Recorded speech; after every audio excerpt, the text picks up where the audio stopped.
ನಮಸ್ಕಾರ ಎಲ್ಲರಿಗೂ. KSO ಇಂದ ಹೊರಬಂದಿರುವ ಕೃತಿ ಸ್ಮೃತಿ ಕಾರ್ಯಕ್ರಮದ ಮುಂದಿನ ಓದುಗಾರರು ಶ್ರೀಯುತ ಶ್ರೀನಿವಾಸ ರಂಗನವರು. ಇವರು ನೋಕಿಯಾ ಸಂಸ್ಥೆಯಲ್ಲಿ ಇಂಜಿನಿಯರ್ ಆಗಿ ಹಾಗೂ KSOದ ಅಧ್ಯಕ್ಷರಾಗಿ ಕಾರ್ಯನಿರ್ವಹಿಸುತ್ತಿದ್ದಾರೆ. ಬನ್ನಿ ನೋಡೋಣ ಇವರ ಮುಂದಿನ ಪುಸ್ತಕ ಯಾವುದು ಅಂತ. DVG ಅವರ ಬಾಳಿಗೊಂದು ನಂಬಿಕೆ. ಈ ಕೃತಿ ಕೇವಲ ಒಂದು ಕೃತಿಯಲ್ಲ, ಇದು ಮನುಷ್ಯನ ಜಿಜ್ಞಾಸೆಗಳಿಗೆ ದಾರಿದೀಪದಂತಾಗಿರುವಂತಹ ಒಂದು ದಾರ್ಶನಿಕ ಕೃತಿ ಅಂತಾನೆ ಹೇಳ್ಬೋದು. ಅನೇಕ ಜೀವನ ಮೌಲ್ಯಗಳನ್ನು ಒಳಗೊಂಡಿರ್ತಕ್ಕಂಥ ಒಂದು ಕೃತಿ ಬಾಳಿಗೊಂದು ನಂಬಿಕೆ. ಈ ಕೃತಿ DVG ಅವರು 19ನೇ ಶತಮಾನದಲ್ಲಿ ಬೆಂಗಳೂರಿನಲ್ಲಿ ಆಕಾಶವಾಣಿ ರೇಡಿಯೋ ಒಂದು ಶೋನಲ್ಲಿ ಅನೇಕ ಉಪನ್ಯಾಸಗಳನ್ನು ಕೊಡ್ತಾರೆ. ಆ ಉಪನ್ಯಾಸಗಳ ಸಂಕಲನವೇ ಈ ಬಾಳಿಗೊಂದು ನಂಬಿಕೆ. ಬಾಳಿಗೊಂದು ನಂಬಿಕೆ ಈ ಪುಸ್ತಕವನ್ನ DVG ಅವರು ಒಂದು ಪ್ರಶ್ನೆಯಿಂದ ಆರಂಭ ಮಾಡ್ತಾರೆ. ಬದುಕು ಏಕೆ?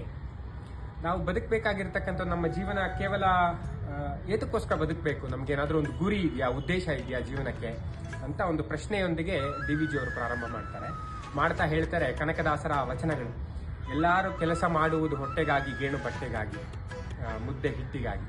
ಸೊ ಆ ನಮ್ಮ ದಾಸರ ಕೃತಿಯನ್ನ ಹೇಳ್ತಾ ನಮ್ಮ DVG ಅವರು ಹೇಳ್ತಾರೆ, ಇಷ್ಟೇನಾ ಜೀವನದ ಬದುಕು ಅಂತ ಹೇಳಿದ್ರೆ ಇಷ್ಟೇನಾ? ಗೇಣು ಬಟ್ಟೆಗಾಗಿ, ಹೊಟ್ಟೆಗಾಗಿ, ಇದಕ್ಕೋಸ್ಕರ ಬದುಕಬೇಕಾ? ನಾವು ಜೀವನದಲ್ಲಿ ಒಂದು ದೊಡ್ಡ ಗುರಿಯನ್ನ ಇಟ್ಕೊಂಡು ಸಾಗಿಸ್ಬೇಕು. ಆಗ ಮಾತ್ರ ಮನುಷ್ಯನಿಗೆ ಮತ್ತು ಪ್ರಾಣಿ ಪಕ್ಷಿಗಳಿಗೆ ಇರ್ತಕ್ಕಂಥ ಒಂದು ವ್ಯತ್ಯಾಸ ಕಂಡು ಬರುತ್ತೆ ಅಂತ ಹೇಳ್ತಾರೆ.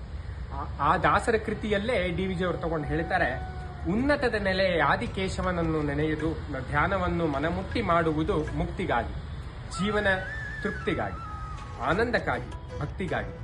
ಸೊ ಒಬ್ಬ ಮನುಷ್ಯನು ಅವನ ಬುದ್ಧಿಯನ್ನು ಉಪಯೋಗಿಸ್ತಾ ಈ ರೀತಿಯ ಭಕ್ತಿಯ ಮಾರ್ಗದಲ್ಲೂ ನಡೆದು ಒಂದು ಗುರಿಯನ್ನ ಇಟ್ಕೊಂಡು ಸಾಗಿದ್ರೆ ಜೀವನಕ್ಕೊಂದು ಉದ್ದೇಶ ಇದೆ ಅಂತ ಮುಂದುವರಿಸ್ತಾ ಹೇಳ್ತಾರೆ DVG. ಹೇಳಬೇಕಾದ್ರೆ ಯಾವ ದಿಕ್ಕಿಗೆ ಸಾಗಬೇಕು? ಸೊ ಹೇಳಿದ್ರು, ಪ್ರತಿಯೊಬ್ಬ ವ್ಯಕ್ತಿಗೂ ಒಂದೇ ಆದಂತಹ ಒಂದು ಗುರಿ ಇರಬೇಕು ಅಂತ ಹೇಳ್ತಾರೆ. ಆದ್ರೆ ಯಾವ ದಿಕ್ಕಿಗೆ ಸಾಗಬೇಕು, ಯಾವ್ದದು ಗುರಿ ಮತ್ತೆ ಯಾವ್ದದ್ ದಾರಿ, ನಾನು ಅದ ಗುರಿ ಮತ್ತೆ ದಾರಿಯನ್ನು ಆಯ್ಕೆ ಮಾಡಬೇಕು ಅಂತ ಯೋಚನೆ ಬಂದಾಗ DVG ಅವರು ಹೇಳ್ತಾರೆ, ಒಳ್ಳೆಯ ದಾರಿಯಲ್ಲಿ ಸಾಗಬೇಕು, ಒಳ್ಳೆಯ ಗುರಿಯನ್ನ ಇಟ್ಕೋಬೇಕು. ಏನದು ಒಳ್ಳೆಯದು? ಮತ್ತೆ ಮುಂದಿನ ಇದರಲ್ಲೇ DVG ಅವರು ಹೇಳ್ತಾ ಹೋಗ್ತಾರೆ, ಒಳ್ಳೆಯದು ಅಂದ್ರೆ ಏನು? ಒಳ್ಳೆಯದು ಅಂತ ಹೇಳಿದ್ರೆ, ಒಳ್ಳೆಯದು ಅದೊಂದು ಕನ್ನಡ ಪದ. ಒಳ್ಳೆಯದು ಅಂತ ಹೇಳಿದ್ರೆ ಒಳ್ ಇರ್ತಕ್ಕಂಥ ಅದು ಒಂದು ಮೂಲ ಪದ. ಒಳ್ ಅಂತ ಹೇಳಿದ್ರೆ ಇರುವುದು ಅಂತಕ್ಕಂಥ ಒಂದು ಅರ್ಥ. ಸೊ ಶಾಶ್ವತವಾಗಿ ಯಾವ್ದು ಇರುತ್ತೋ ಅದು ಒಳ್ಳೆಯದು ಅಂತ DVG ಅವರು ಹೇಳ್ತಾರೆ. ಸಂಸ್ಕೃತದಲ್ಲಿ ಅದಕ್ಕೆ ಸಮಾನಾರ್ಥಕವಾಗಿ ಹೇಳಬೇಕಂದ್ರೆ ಸತ್ಯ ಅಂತ. ಸತ್ಯ ಅಂತ ಹೇಳಿದ್ರೆ ಯಾವಾಗ್ಲೂ ಶಾಶ್ವತವಾಗಿರ್ತಕ್ಕಂಥ ಒಂದು ವಿಚಾರ. ಸೊ DVG ಅವರು ಹೇಳ್ತಾರೆ, ಒಳ್ಳೆಯ ಗುರಿ ಅಂತ ಹೇಳಿದ್ರೆ ಯಾವ್ದು ಶಾಶ್ವತವಾಗಿರುತ್ತೋ ಸಮಾಜದಲ್ಲಿ ಅದು ಒಂದು ಒಳ್ಳೆಯ ಗುರಿ. ಸೊ ಅಂತಹ ಒಂದು ಶಾಶ್ವತವಾಗಿರ್ತಕ್ಕಂಥ ಗುರಿಯನ್ನ ಇಡ್ಕೋಬೇಕು ವ್ಯಕ್ತಿ ಅಂತ DVG ಅವರು ಹೇಳ್ತಾ ಹೋಗ್ತಾರೆ. ಈ ಪುಸ್ತಕ ಒಂದು ನನಗನ್ಸಿದ್ದು, DVG ಅವರು ಹೇಳ್ತಾರೆ ಪುಸ್ತಕದಲ್ಲಿ, ಈ ಪುಸ್ತಕದ ಇದು ಪಂಡಿತರಿಗಾಗಿ ಬರೆದ ಗ್ರಂಥವಲ್ಲ. ಸೊ DVG ಅವರೇ ಪ್ರತ್ಯಕ್ಷವಾಗಿ ಹೇಳ್ತಕ್ಕಂಥ ಒಂದು ಮಾತು. ದೇಶದಲ್ಲಿ ಬಹುಮಂದಿಯಾದ ಅತಿ ಸಾಮಾನ್ಯ ಜನರು ದೃಷ್ಟಿಯಲ್ಲಿಟ್ಟುಕೊಂಡು ಬರೆದಿರ್ತಕ್ಕಂಥ ಒಂದು ಗ್ರಂಥ ಇದು ಅಂತ DVG ಅವರು ಹೇಳ್ತಾರೆ. ಯಾಕಂದ್ರೆ ತುಂಬಾ ಸಾಮಾನ್ಯವಾಗಿರ್ತಕ್ಕಂಥ ಪುಸ್ತಕ, ತುಂಬಾ ಸರಳವಾಗಿ ಹೇಳಿರ್ತಕ್ಕಂಥ ವಿಷಯಗಳಿದೆ ಈ ಪುಸ್ತಕದಲ್ಲಿ. ಮುಖ್ಯವಾಗಿರ್ತಕ್ಕಂಥ 3 ಗುಣಲಕ್ಷಣಗಳು ಒಬ್ಬ ಮನುಷ್ಯನಿಗೆ ಯಾವುದೇ ಒಂದು ಗುರಿಯೆಡೆಗೆ ಸಾಗಬೇಕು ಅಂದರೆ ಇರಬೇಕು ಅಂತ ಹೇಳ್ತಾ ಹೋಗ್ತಾರೆ DVG ಅವರು. ಆ 3 ಮುಖ್ಯ ಲಕ್ಷಣಗಳಲ್ಲಿ ಅವ್ರು ಮೊದಲು ಹೇಳ್ತಕ್ಕಂಥದ್ದೊಂದು ಅಂತ ಹೇಳಿದ್ರೆ ಶ್ರದ್ಧೆ. ಹೇಳ್ತಾ ಹೋಗ್ತಾರೆ ಮನುಷ್ಯನ ಪ್ರಯತ್ನಶೀಲತೆ. ಮತ್ತೆ 3ನೇದಾಗಿ ಹೇಳ್ತಾ ಹೋಗ್ತಾರೆ ದಿನಚರಿಯ ನಡವಳಿಕೆ. ಸೊ ಈ 3 ವಿಷಯಗಳು, ಶ್ರದ್ಧೆ ಮತ್ತೆ ಅವನಿಗಿರ್ತಕ್ಕಂಥ ಪ್ರಯತ್ನಶೀಲತೆ ಮತ್ತು ಅವನ ದಿನಚರಿಯ ನಡವಳಿಕೆ, ಈ 3 ವಿಷಯಗಳನ್ನ ಆಧಾರವಾಗಿ ಇಟ್ಕೊಂಡೇ ಮನುಷ್ಯನ ಜೀವನ ರೂಪುಗೊಳ್ಳುತ್ತೆ ಅಂತ ಹೇಳ್ತಾ ಹೋಗ್ತಾರೆ. ಒಂದು ಊರಿನಲ್ಲಿ ಒಬ್ಬ ಸಾಹುಕಾರ ಇರ್ತಾನಂತೆ. ಅವರ ಮನೆ ತುಂಬಾ ದೊಡ್ಡ ಅರಮನೆಯನ್ನ ಕಟ್ಟಿಸ್ತಾನೆ. ಅರಮನೆಯ ಕಟ್ಟಿಸಿದ ನಂತರ ಅರಮನೆಯ ಮಧ್ಯದಲ್ಲಿ ಬಾವಿಯನ್ನ ತೋಡ್ತಾನೆ. ಬಾವಿಯನ್ನ ಒಂದು 80-100 ಅಡಿ ತೋಡ್ತಾನೆ. ಆದ್ರೆ ನೀರೇ ಬರೋದಿಲ್ಲ, ಬಾವಿಯಲ್ಲಿ ನೀರು ಉಕ್ಕೋದಿಲ್ಲ. ಸರಿ, ಅವನು ಯೋಚನೆ ಮಾಡ್ತಾನೆ, ಒಂದಷ್ಟು ನಲ್ಲಿಯ ನೀರನ್ನು ಬಿಟ್ಟು ನೋಡೋಣ, ಏನಾದ್ರೂ ನೀರಲ್ಲಿ ತುಂಬದ ಮೇಲೆ ಕೆಳಗಿಂದ ನೀರು ಹುಕ್ಕತ್ತಾ ಅಂತ ಆ ಬಾವಿಯನ್ನ, ಅವನ ಸಂತೋಷಕ್ಕಾಗಿ ಬಾವಿಯನ್ನ ಸ್ವಲ್ಪದ ಮಟ್ಟಿಗೆ ನಲ್ಲಿ ನೀರನ್ನು ತುಂಬಿಸ್ತಾನೆ. ಅದಾದ ನಂತರ ಅವನ ಸ್ನೇಹಿತ ಒಬ್ಬ ಬರ್ತಾನೆ ಮನೆಗೆ. ಸೊ ತುಂಬಾ ದಿನದ ಸ್ನೇಹಿತ, ಅವರಿಬ್ರು ಮಾತಾಡ್ತಾರೆ. ಊರಿನಿಂದ ಬಂದಿರ್ತಾನೆ.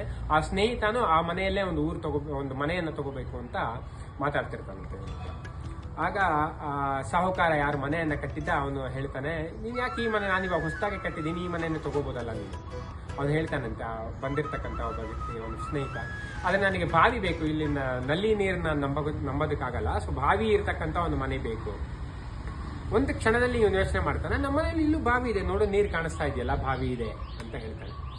ಆದ್ರೆ ಆಗ ಅವನು ಯೋಚನೆ ಮಾಡ್ತಾನೆ, ಈ ಬಾವಿಯ ನೀರು ನಲ್ಲಿಯಿಂದ ನಲ್ಲಿಯಲ್ಲಿ ಬರ್ತಿರ್ತಕ್ಕಂಥ ನೀರಿನಲ್ಲಿ ತುಂಬಿಸಿ ಇರ್ತಕ್ಕಂಥ ಒಂದು ಬಾವಿ ಅದು. ಸೊ ಎಷ್ಟು ದಿನ ಆ ಬಾವಿ ನೀರು ಇರುತ್ತೆ, 1-2 ದಿನಗಳು ಉಳಿಬಹುದು, ಆಮೇಲೆ ಆ ಬಾವಿ ನೀರು ಖಾಲಿ ಆಗತ್ತೆ. ಸೊ ಎಲ್ಲಿಯವರೆಗೆ ಭೂಮಿಯ ಒಳಗಿಂದ ಉಕ್ಕಿ ಬರ್ತಕ್ಕಂಥ ನೀರು, ಚಿಲುಮೆಯಾಗಿ ಬರ್ತಕ್ಕಂಥ ನೀರು ಇರೋದಿಲ್ಲ, ಬಾವಿ ಶಾಶ್ವತ ಆಗಿ ಉಳಿಯೋದಿಲ್ಲ.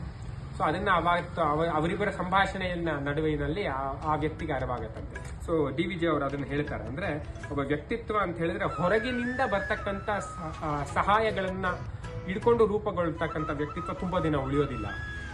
ಸೊ ಒಂದು ಒಳ್ಳೆ ವ್ಯಕ್ತಿತ್ವ ಮನುಷ್ಯನಲ್ಲಿ ಉಳಿಬೇಕು ಅಂತ ಹೇಳಿದ್ರೆ ಬಾವಿಯ ಚಿಲುಮೆಯಂತೆ, ನೀರಿನಂತೆ ಸ್ವಂತವಾಗಿ ಉಕ್ಕಿ ಬರಬೇಕು, ಅದು ಹೆಚ್ಚು ದಿನ ಉಳಿಯತ್ತೆ ಅಂತ ಹೇಳ್ತಾರೆ. ಸೊ ಹೀಗೆ ಜೀವನದ ಮಹತ್ವ, ಅನೇಕ ಮಹನೀಯರ ಬಗ್ಗೆ ಮಾತಾಡಬೇಕಾದ್ರೆ DVG ಅವರು ಹೇಳ್ತಾರೆ 13ನೇ ಒಂದು ವಿಷಯದಲ್ಲಿ, ಅಗ್ಗದ ವೈರಾಗ್ಯ ತಕ್ಕದಲ್ಲ. ಅಂದ್ರೆ ಅಗ್ಗದ ವೈರಾಗ್ಯ ತಕ್ಕದಲ್ಲ, ಇದ್ರಲ್ಲಿ ಏನ್ ಹೇಳ್ತಾರೆ ಅಂತ ಹೇಳಿದ್ರೆ, ಸಾಮಾನ್ಯವಾಗಿ ಮನುಷ್ಯನಿಗೆ ಒಂದು ವೈರಾಗ್ಯ ಬರ್ತಕ್ಕಂಥ ಒಂದು ಸನ್ನಿವೇಶ ಇರುತ್ತೆ. ಏನು ಅಂತ ಹೇಳಿದ್ರೆ, ನನ್ನಿಂದ ಏನೂ ಆಗುವುದಿಲ್ಲ, ಎಲ್ಲವನ್ನೂ ಮಾಡಿಸುವವನು ಬೇರೆ ಇದ್ದಾನೆ, ಸೊ ಅವನು ದೇವರಿದ್ದಾನೆ, ಅವನು ನೋಡ್ಕೊಳ್ತಾನೆ. ಇದಕ್ಕೆ DVG ಅವರು ಪಾಮರ ವೇದಾಂತ ಅಂತ ಕರೀತಾರೆ.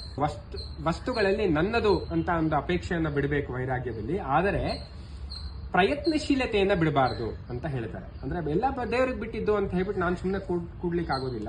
ವೈರಾಗ್ಯ ಹೇಗಿರ್ಬೇಕು ಅಂತ ಹೇಳಿದ್ರೆ, ಆ ವಸ್ತುವಿನ ಬಗ್ಗೆ ನಿಷ್ಠೆ ನನಗಿಲ್ಲ, ವಸ್ತು ಎಲ್ಲರಿಗೂ ಸೇರಿದ್ದು ಅಂತ ಇರಬೇಕು, ಆದರೆ ಪ್ರಯತ್ನ ಅಂತ ಬಂದಾಗ, ಶ್ರದ್ಧೆ ಅಂತ ಬಂದಾಗ ಅದರಲ್ಲಿ ವೈರಾಗ್ಯ ಇರಬಾರ್ದು ಅಂತ DVG ಅವರು ಹೇಳ್ತಾರೆ. ದೈವ ಭಕ್ತಿ ತುಂಬಾ ಸುಂದರವಾಗಿ ಹೇಳಿರ್ತಕ್ಕಂಥ ಒಂದು ವಿಷಯ ಇದರಲ್ಲಿ ಏನು ಅಂತ ಹೇಳಿದ್ರೆ, ನಾವು ಕೇವಲ ನಮ್ಮ ಭಕ್ತಿ ಅಂತ ಹೇಳಿದ್ರೆ ಹೊರಗಿನ ನೋಡ್ತಕ್ಕಂಥ ಭಕ್ತಿ ಮಾತ್ರ ಅಲ್ಲ. ಅಂದ್ರೆ ಈಗ ಕುಂಕುಮ ವಿಭೂತಿಯನ್ನು ಹಿಡ್ಕೊಂಡು ತಾಯತವನ್ನ ಕಟ್ಕೊಂಡು ಅದು ಇರ್ಬೋದು, ಅದಕ್ಕೆ ಅವರು ವಿರೋಧ ಪಡೋದಿಲ್ಲ. ಆದ್ರೆ ಅವ್ರು ಏನ್ ಹೇಳ್ತಾರೆ ಅಂತ ಹೇಳಿದ್ರೆ, ಅದು ಭಕ್ತಿಯ ಒಂದು ಭಾಗ. ದೈವ ಭಕ್ತಿ ಅಂತ ಹೇಳಿದ್ರೆ ಕೇವಲ ಅದು ಮಾತ್ರ ಅಲ್ಲ. ಅದು ಹೇಗೆ ಅಂತ ಹೇಳಿದ್ರೆ, ಅದೊಂದು ಹಬ್ಬದ ದಿನದಲ್ಲಿ ರಂಗೋಲಿ ಅಥವಾ ತೋರಣ, ಮನೆಗೆ ತೋರಣ ಕಟ್ತಕ್ಕಂತ ಒಂದು ವಿಷಯ. ಕೇವಲ ತೋರಣದಿಂದ ಹಬ್ಬ ಆಗತ್ತಾ ಅಂತ ಹೇಳಿದ್ರೆ ಆಗೋದಿಲ್ಲ.